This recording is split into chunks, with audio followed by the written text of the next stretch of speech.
महाराज जी के आज के विशेष अंक में रक्षा सूत्र परिवार के सभी सदस्यों का हार्दिक स्वागत है। बाबा जी के भक्तों को राम राम। श्री माँ एवं जीवंती माँ वर्ष में अधिकतर समय कैंची आश्रम में ही प्रवास किया करती थी, लेकिन बीच बीच में कैंची से बाहर यात्रा पर भी जाया करती और इन यात्राओं का क्रम परिस्थिति अथवा तीर्थाटन यात्रियों की इच्छा पर निर्भर करता। ये सभी यात्राएं मौसम के अनुसार श्री माँ एवं जीवंती माता जी वर्ष में अधिकतर समय कैंची आश्रम में ही प्रवास किया करती थी, लेकिन बीच बीच में कैंची से बाहर यात्रा पर भी जाया करती और इन यात्राओं का क्रम परिस्थिति अथवा तीर्थाटन यात्रियों की इच्छा पर निर्भर करता। ये सभी यात्राएं मौसम के अनुरूप हुआ करती थीं। अत्यधिक ठंड के कारण जाड़ों के महीनों में कैंची आश्रम बंद रहता, यद्यपि मंदिर में भागवत सेवा यथावत चलती रहती, परंतु आवासीय व्यवस्था कम कर दी जाती। प्रतिवर्ष औपचारिक रूप से 16 अप्रैल को नियमानुसार श्री माँ एवं जीवंती माता जी वर्ष में अधिकतर समय कैंची आश्रम में ही प्रवास किया करती थी, लेकिन बीच बीच में कैंची से बाहर यात्रा पर भी जाया करती थीं और इन यात्राओं का क्रम परिस्थिति अथवा तीर्थाटन यात्रियों की इच्छा पर निर्भर करता। ये सभी यात्राएं मौसम के अनुरूप हुआ करती थीं। अत्यधिक ठंड के कारण जाड़ों के महीनों में कैंची आश्रम बंद रहता, यद्यपि मंदिर में भगवत सेवा यथावत चलती रहती, परंतु आवासीय व्यवस्था कम कर दी जाती। प्रतिवर्ष औपचारिक रूप से 16 अप्रैल को नियमानुसार आश्रम खुलता। इस दिन से मंदिरों में कीर्तन का शुभारंभ होता है और वार्षिक भंडारे की तैयारियां भी पूर्ण रूप से शुरू हो जाती। दोनों माँ इन दिनों कैंची में ही होती और उनका प्रवास 15 जून के भंडारे तक यहीं रहता।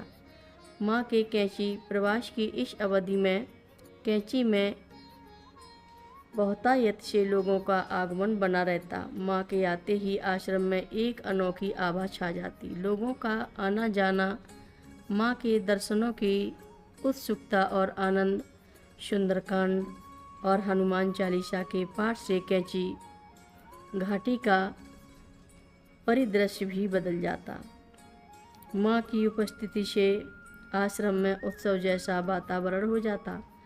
आश्रम में प्रवेश करते ही वहाँ की रौनक देखकर भक्त अनुमान लगा लेते कि माँ कैंची में विराजमान है। वर्ष के अंतराल में माँ की यात्राओं का क्रम कुछ इस प्रकार होता था।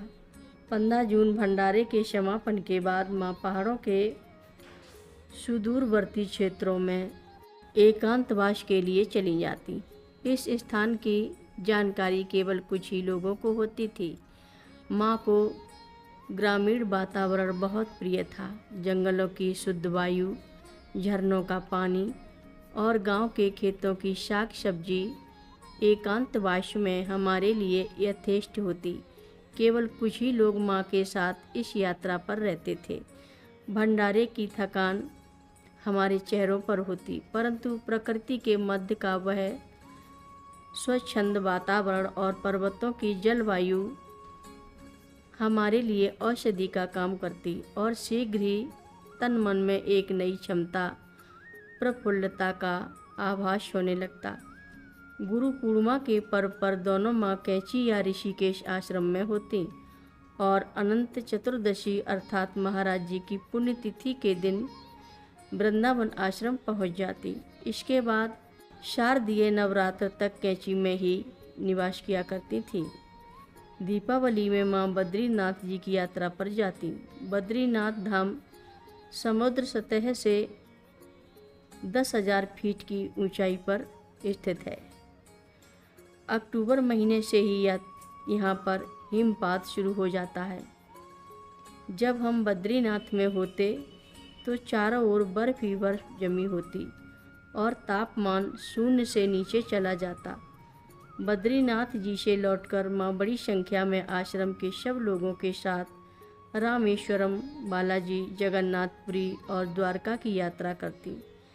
दक्षिण भारत की यात्रा पूरी कर माँ माघ के महीने में प्रयागराज पहुँच जाती। प्रयागराज बास के बाद मार्च के महीने में होली के त्यौहार पर ब्रज वृंदावन में रहा करती थी। इसके बाद नीम करोली और लखनऊ में महाराज जी के मंदिरों के दर्शन करने के बाद अप्रैल के मध्य तक कैंची वापस लौट आती थी। कथा लंबी है, आगे की कथा सभी भक्तों को अगले भाग में सुनाएंगे। हर रोज़ महाराज जी की कथाएं सुनने के लिए सभी भक्तों का धन्यवाद। सभी भक्त रक्षा सूत्र चैनल को सब्सक्राइब करें, शेयर करें, लाइक करें, घंटी बजाना ना भूलें। कमेंट बॉक्स में लिख भेजें जय नीम करोली बाबा जी महाराज।